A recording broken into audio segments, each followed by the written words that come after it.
पे क्या कहना चाहिए? एक समझ वाले, एक आंदोलनकारी, अपने जीवन को संघर्ष के लिए समर्पित करने वाले नेता जब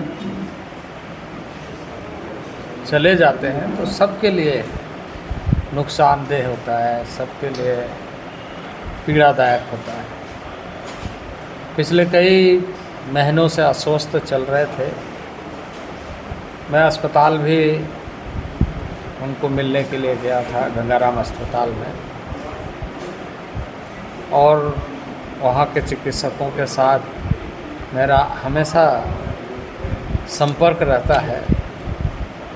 गंगाराम अस्पताल के वरीय चिकित्सकों से सूचनाएं मिलते रही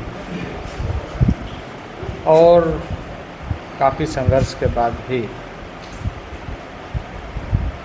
वो वहाँ से वापस नहीं आ पाए। आज हमारे बीच में नहीं है।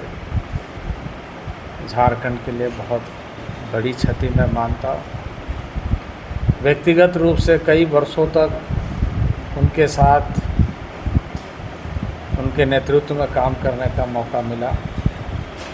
पहली बार मैं जब जनप्रतिनिधि के रूप में चुना गया झारखंड मुक्ति मोर्चा की ओर से, सदन में संवाद करने का मौका मिला, तो संघर्षों की पृष्ठभूमि और झारखंड के भावना को मैंने विधानसभा में रखने का काम किया। तो उसके पीछे स्वाभाविक रूप से एक आंदोलन था। सर, इसका असर और उस आंदोलन का नेतृत्व शिबू सोरेन जी के हाथों में था। मुझे याद है स्वर्गीय विनोद बिहारी महतो जी जीवित थे और उनसे भी बहुत सारी ऐसी बातों को हमने सुना है। मैं उनके घर भी गया था। स्वर्गीय विनोद बिहारी महतो जी के एक पुत्र ने आत्महत्या कर लिया था। उस समय मैं उनके घर गया और उस समय बात करते हुए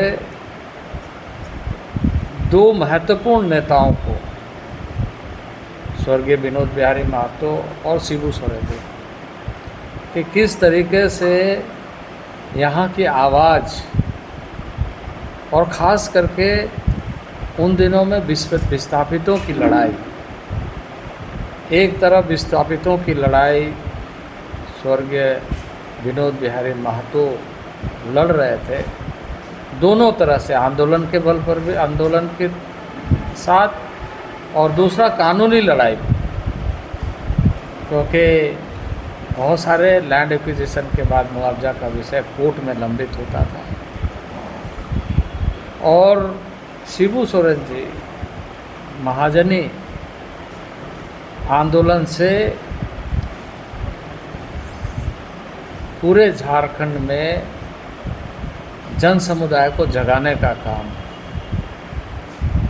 बहुत, जिसे कहा जाए कि 24/7 मेहनत करने वाला। उन दिनों में मुझे बहुत सारे